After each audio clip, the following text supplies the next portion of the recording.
Davai Team, bonjour, c'est Amaury et bienvenue dans cette toute nouvelle vidéo. Aujourd'hui on repart sur le sujet de la santé, notamment de l'obésité, avec une émission qui s'appelle Les obèses détestent le sport, cliché ou pas, anti-cliché, de la chaîne Tataki. C'est une bonne occasion de rentrer plus en profondeur dans ce sujet de l'obésité, du surpoids, et évidemment de tout le lifestyle et de la nutrition qui tourne autour. J'en avais déjà un petit peu parlé dans d'autres vidéos. D'ailleurs, petit rappel, quand on avait react au reportage de France 2, ils nous avaient dit que l'obésité, en tout cas en France, avait quadruplé, je crois, sur les 20 dernières années chez les 18-24 ans. Avant de commencer, comme d'habitude, on like pour soutenir le travail et on s'abonne pour ne pas rater les prochaines vidéos parce qu'il y en a une tous les 5 jours. D'ailleurs, la prochaine, c'est l'épisode 2 du micro-trottoir. Cette fois-ci, ce sont les hommes qui vont noter les athlètes femmes du street workout. Une vidéo qui va bien vous faire rire et qui va sacrément faire débat. Sur ce, on est parti.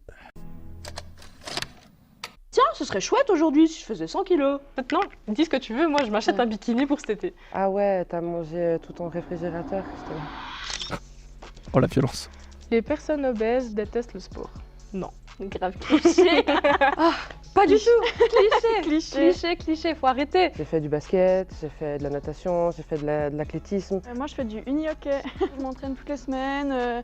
Jusqu'à l'année passée, j'avais un abonnement de fitness où j'allais 2-3 fois par semaine. Je fais du crossfit énormément. Ça fait 15 ans que je fais de l'équitation. Moi, je vois pas de raison de dire qu'elles détesteraient le sport. Maintenant, de là à dire qu'elles sont sportives, c'est autre chose. Et il y a plusieurs remarques intéressantes sur lesquelles on va rebondir. Déjà, on peut voir qu'elles pratiquent tout un éventail de sports. Jusque là, moi, je vois rien de surprenant. Je m'entraîne toutes les semaines. Jusqu'à l'année passée, j'avais un abonnement de fitness où j'allais 2-3 fois par semaine. Ok, faire une activité et même la pratiquer régulièrement, c'est une chose, comme du fitness. Je sais pas si elle parle de muscu, de cours collectifs ou autre. Et être sérieux dans cette pratique et faire toutes les actions qui vont bien autour. Parce que là, quand on voit le résultat, je suis désolé, c'est pas illogique que les gens se disent que tu n'as pas d'activité sportive et encore moins qu'ils se disent que tu ne vas pas 2 ou 3 fois par semaine à la salle. Parce que quand tu fais une action mais que t'as pas les résultats qui vont avec, bah en général, on se dit que tu ne fais simplement pas cette action. Et ça, c'est pas une question de cliché, d'obèse ou etc. C'est valable pour plein de choses dans la vie. Justement, je pense qu'un énorme problème de base, c'est que justement, la société a un problème avec les gros et du coup, ils vont pas vouloir aller dans une classe de danse ou bien dans un fitness. Et franchement, je les comprends tellement. Genre, j'ai jamais voulu mettre les pieds dans un fitness de ma vie. Je suis rentrée là-dedans, je me suis fait dévisager en mode je vais faire quoi là? Il y a deux problèmes dans ce qu'elle énonce. Dire que, la société a un problème avec les gros, j'ai envie de dire, oui, c'est normal. Tu n'as normalement pas envie que ta population devienne obèse. C'est pas du tout un bon objectif, c'est pas du tout une bonne chose pour toi. Après, ça pose la question de à quel point ta société, ton état est censé contrôler ou pas ton bien-être, ta santé. Ça, c'est une autre question. Mais dans l'absolu, c'est pas déconnant de se dire ça. Tout comme t'as pas envie que ta population devienne droguée, devienne alcoolique, devienne fumeur, etc., etc. Là où c'est dommage, par contre, c'est de se dire je me sens dévisagé quand je vais dans un fitness. Alors, ça doit faire 5 ans que je fréquente des salles, que ce soit la salle low cost, que ce soit la salle un petit peu plus hardcore, ou même de la salle d'indépendants. À mon avis, le problème, c'est pas qu'elle s'est faite dévisager. Le problème, c'est qu'elle a eu l'impression de se faire dévisager, alors qu'en réalité, c'est simplement que dans un fitness, tout le monde regarde tout le monde. Les mecs regardent les mecs regardent les meufs regardent les meufs regardent les mecs. Les petits regardent les grands regardent les petits, les musclés regardent les mecs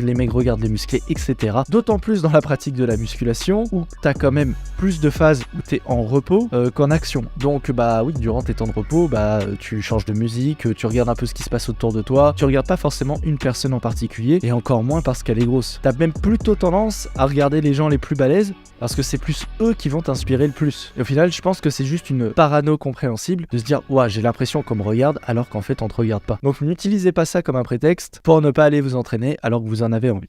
Les personnes obèses veulent à tout prix perdre du poids. Cliché. Non. Pas cliché. Peut-être oui, mais pas à tout prix. Non, mais forcément que ça me donne envie, mais je crois qu'en fait, je suis aussi heureuse comme je suis. Même si j'ai fait... Oh là là là là, le j'ai voulu déni. perdre du poids, mais c'est pas parce que je me dégoûte. C'est parce que mon corps m'empêchait de faire des activités. Question très intéressante du coup. Et on peut voir tout de suite que le déni est pas très loin. En fait, elles auraient envie de dire bah oui, je m'accepte tel que je suis, je me sens bien et du coup, bah, j'ai pas envie de perdre du poids. Mais il y a toujours un mais qui revient, qui s'appelle en fait simplement la raison, la réalité, qui est que évidemment que si elles pouvaient changer de corps là comme ça, en claquant des doigts, elles le feraient. Tout simplement parce qu'elles ne s'aiment pas telles qu'elles sont. Maintenant, elles sont pas forcément prêtes à faire les efforts pour changer. Et c'est ce que une elle a dit. Perdre du poids, oui, mais pas à tout prix. Et là, ça soulève un point qui est extrêmement crucial, c'est que perdre du poids, ça ne veut pas forcément dire tout sacrifier, tout mettre de côté pour pouvoir perdre du poids. Parce que, hélas, la plupart des gens ont un niveau de connaissance bien trop faible en nutrition et s'imaginent que pour perdre du poids, ça veut dire revoir drastiquement toute ton alimentation et ton régime alimentaire, ce qui n'est pas forcément le cas. Perdre du poids, ça doit revenir à maîtriser ta balance calorique. Donc ingurgiter moins de calories au quotidien que tu ne vas en dépenser. Et quand tu comprends ça, tu te rends compte que tu peux avoir une diète qui est quand même agréable à vivre au quotidien, qui n'est pas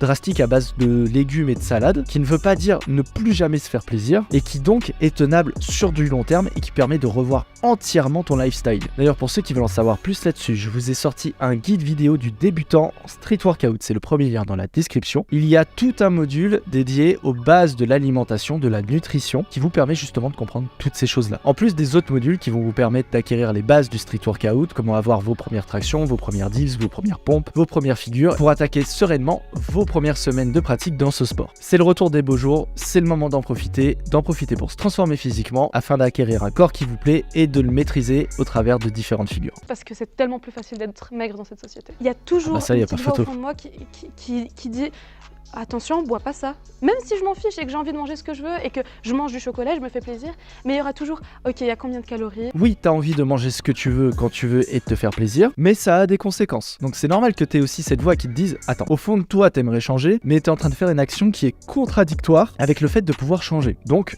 ne sois pas surprise des conséquences qui vont avec derrière. Les personnes obèses galèrent dans leur vie amoureuse. Pas du tout, cliché. Grave. Je pense que c'est un cliché. Peut-être, mais peut-être pas. Je suis avec mon copain depuis déjà avant ma prise de poids, mais c'est vrai que je remarque quand je suis en soirée avec mes copines qui sont très minces, je remarque que c'est jamais vers moi qu'on vient quand même. Les personnes Comme c'est obèses, bizarre. on les vu une fois dans leur lit, mais pour la vie, on n'assume pas trop. Que les hommes Ah aiment bah bien voilà. quand même une femme quand elles ont plus sur les hanches. Mais genre, on a honte d'aller avec elles à l'extérieur. Un qui faisait du crossfit, tiens.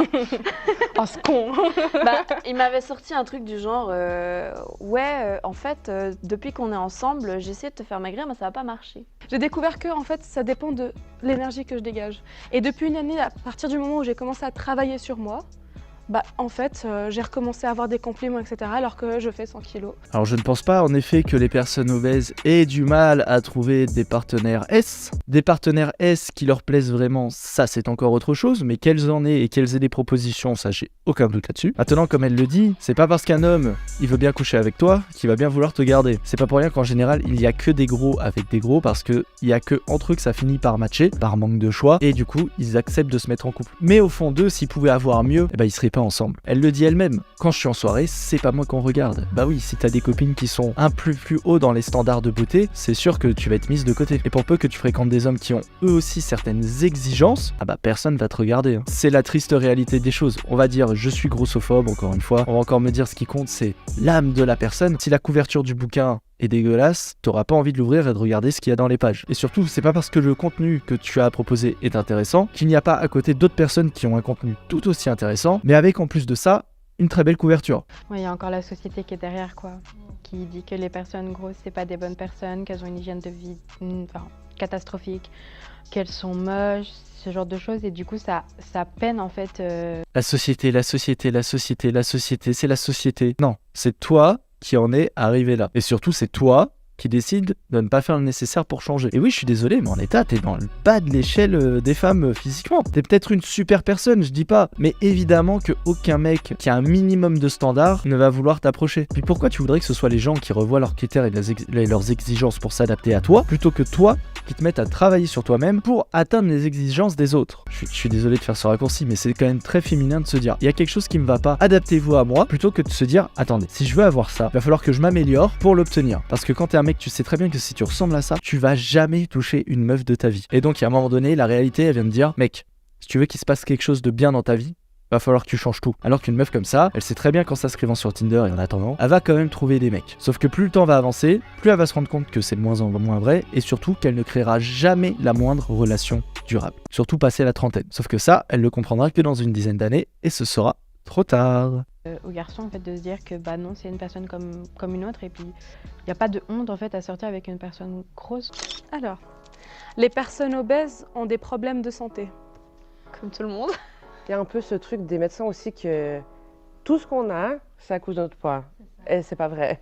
Il y a d'autres trucs. Alors je veux bien qu'il y ait d'autres trucs, mais tu peux pas négliger que c'est un facteur extrêmement aggravant de plein de situations. C'est pas parce que t'es pas contente de l'entendre que c'est pas vrai. Moi, ça fait un moment que je dois prendre rendez-vous chez le médecin. Et je l'ai toujours pas fait parce que, en fait, dans ma tête, je me dis, la première chose que le médecin va me dire, c'est ouais, c'est parce que t'es grosse. Parce que c'est pas impossible que ce soit le cas. Alors je veux bien que le médecin il fasse des fois trop de raccourcis à se dire ah c'est sûr c'est ça alors que ça n'avait peut-être aucun rapport. Mais tu peux pas être surpris que ton médecin t'alerte quand même de façon régulière sur la question. Enfin il y a un moment donné le gars il est aussi là pour ça. Très rarement que quand je vais chez le médecin on parle pas de mon poids. Chez la gynéco, ouais. Moi, elle m'a dit clairement, vous fumez, vous prenez pas de Ah bah en plus tu contraception, fumes. et en plus vous êtes obèse. Je pense qu'il faudrait pas cumuler. Hein. C'est tellement violent. Mais c'est tellement vrai. Non mais t'es grosse, tu fumes. Oui, en plus t'as pas de moyen de contraception et que du coup tu vas ken à droite à gauche et que tu fais n'importe quoi. Mais il y a un moment donné, faut pas... Enfin... Qu'est-ce que... Oh, je sais pas quoi dire, j'en ai marre de ces gens. Mais il y a un moment donné, tu fais full merde. Tu t'attends quand même pas à ce qu'on me dise bravo, c'est bien, continue. Je veux dire, il y a rien qui va, mais continue, c'est bien. Enfin, je sais pas, et au moins la décence de reconnaître que ouais, peut-être que tu fais un peu de la merde. Peut-être qu'elle a manqué de tact, mais aussi peut-être que depuis le temps qu'elle te voit, elle se dit que t'as rien changé et que c'est de pire en pire. S'ils mettent des formes, ça marche pas, et bah elle te rentre dedans et elle te dit bah écoute meuf, y a rien qui va chez toi. J'étais là, ouais, bon, d'accord. Les personnes obèses sont responsables de leur obésité. Oui, Cliché. Cliché. sauf dans un cas. Cliché, cliché, cliché. Alors là, cliché de chez cliché. Bah en fait, c'est pas de ma faute. Enfin genre, les événements de la vie ont fait que j'ai pris du poids.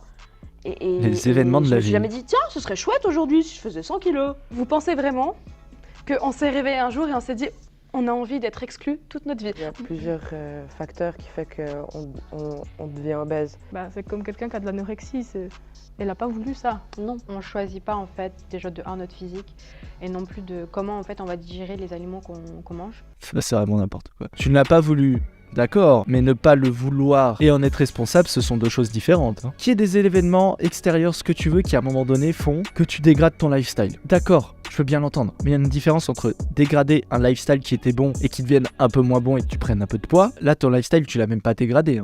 Tu l'as pulvérisé, c'est pas possible. Tu passes pas de 50 à 110 kilos comme ça en 2 semaines. Parce que ok, t'as peut-être eu une période où c'était compliqué, t'as pris du poids, je veux bien l'entendre. Mais tu vas quand même pas utiliser ça comme excuse toute ta vie pour ne pas revenir en arrière et remettre en place tes bonnes actions. Je serais curieux de savoir quel était l'événement difficile en question. Quoique je préfère peut-être pas savoir parce que les connaissances, ça va être un truc du genre oui, mon mec il m'a trompé, c'était un pervers narcissique, il m'a largué je sais pas quoi. Et ça c'est vraiment la pire excuse du monde. Le seul cas où pour moi c'est pas vraiment de la faute de la personne, hormis cas de maladie, c'est notamment dans le cas des enfants. Et là on touche à un autre sujet, c'est les parents qui détruisent le lifestyle de leurs enfants, ou plutôt qui ne leur apprennent pas à avoir un lifestyle. Parce que ce sont des parents qui en général n'ont aucune hygiène de vie et du coup transfèrent cette absence d'hygiène de vie chez leurs enfants. Et ça te détruit des gamins. Maintenant, c'est pas parce que t'es comme ça à 8 ans que tu dois l'être à 40. Parce qu'il s'en passe des choses entre temps. Et c'est à toi, justement, quand tu deviens adulte, c'est le principe de devenir adulte. Il y a des choses qui me vont dans ma vie, il y a des choses qui me vont pas. J'en prends l'entière responsabilité et je mets en place toute une série d'actions pour les faire changer. Et toutes les personnes devant nous ayant entre 20 et 30 ans maximum, je pense, elles ne sont pas encore adultes parce qu'elles trouvent toujours un facteur extérieur responsable de ce qui leur arrive.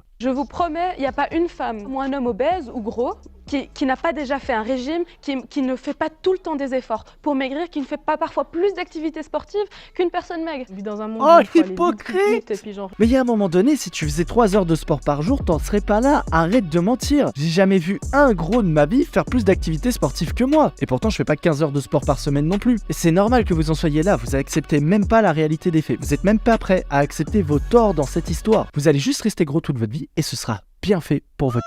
100% et puis avoir une famille et puis il faudrait cuisiner sainement. Et ce fait montre l'hypocrisie de la société vis-à-vis des personnes obèses. Oh Les putain. personnes obèses sont hyper sexualisées.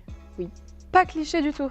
Bah souvent, quand on va voir une femme qui est belle et ronde, elle va être assez souvent mise en avant comme étant sexy. On peut le voir dans les différentes catégories porno. par exemple, c'est un fait. J'ai déjà reçu des messages venant de garçons en disant que qu'ils voulaient avoir des rapports sexuels avec moi, que j'étais leur fantasme, ce genre de choses. Et puis même quand j'ai travaillé en station-service, j'ai eu des messieurs âgés qui m'ont fait des commentaires hyper déplacés par rapport à mes seins, qui voulaient que je fasse une branlette espagnole et j'étais là, pardon. La femme obèse, elle est aimée et désirée et trouvée belle, mais seulement dans un cadre sexuel. Je serais curieux de connaître le profil de mec dont elle parle. Parce que si on parle en effet, de profils de vieux là qui vont dans des stations-service, c'est que ça vole pas très haut, hein. Et l'autre qui a reçu plein de propositions, dont elle est le fantasme de certains hommes, j'aimerais bien savoir de quels hommes on parle, à quoi ils ressemblent. Et puis la beauté et le fait d'avoir un corps sexy parce qu'il est gros, ça n'a rien à voir. Suffit de voir le panel de personnes qu'on a devant nous. La beauté de leur visage varie du tout au tout d'une personne à l'autre. Genre là, celle sur laquelle je suis en arrêt sur image, plus fine, je pense qu'elle pourrait être très jolie. Donc avec des traits plus fins, dû au fait de perdre du gras un peu au niveau du visage, etc., je pense qu'elle peut être très belle. A contrario, elle, même beaucoup plus maigre, on sait qu'elle sera pas du tout au niveau de l'autre, hein. Et ça, c'est la génétique, hein. À ses parents, etc.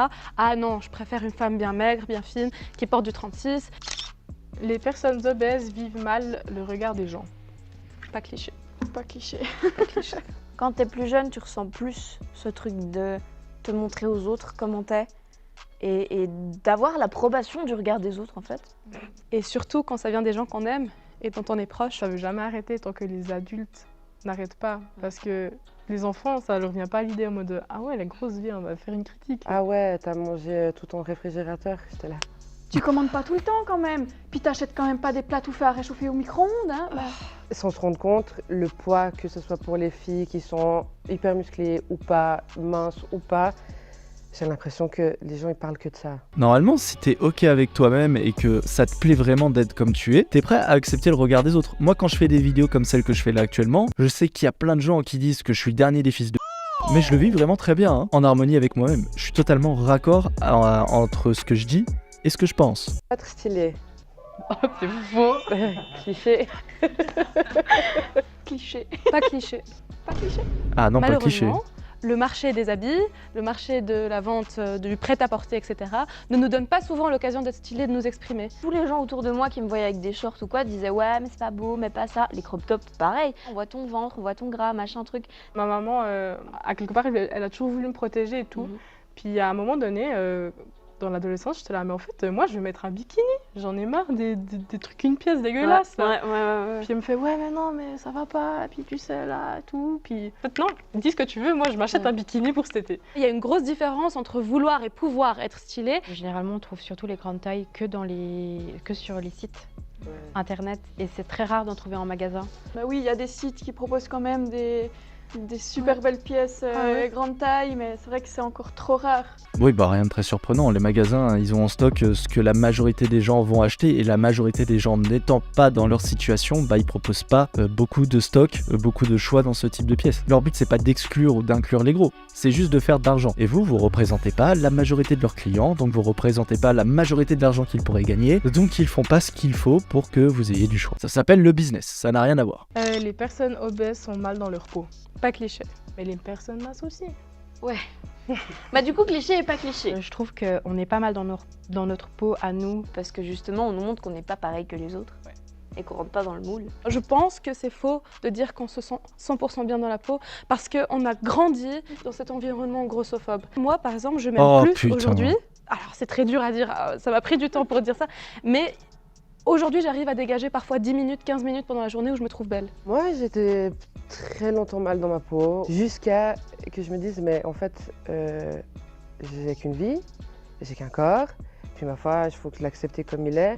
Je suis plus du tout mal dans ma peau, même je m'aime bien quand je suis... Oui, bon bah je vais pas revenir sur ce que j'ai dit tout à l'heure, c'est faux, évidemment qu'elles se sentent mal dans leur peau, la preuve avec tout ce qu'elles ont dit au préalable, elles n'ont pas voulu être grosses, c'est la société qui est responsable de leur état, les hommes les regardent pas, à part éventuellement certains pour des délires chelous ou juste pour coucher avec et donc pas pour se mettre en couple, elles se trouvent pas stylées dans leurs vêtements, et à un moment donné faut arrêter hein. Si vous êtes dans le déni, c'est votre problème. Je veux dire, vous savez déjà ce qu'il faut faire pour vous améliorer. Maintenant, si vous le faites pas, bah tant pis pour vous. Vous allez devoir assumer les conséquences de vos actes. Et c'est très bien comme ça. Bon, sur ce, encore une superbe vidéo qui s'achève. J'espère que ça vous a plu, comme d'habitude. Moi, ça me conforte simplement dans mon idée qu'il faut travailler sur soi au maximum.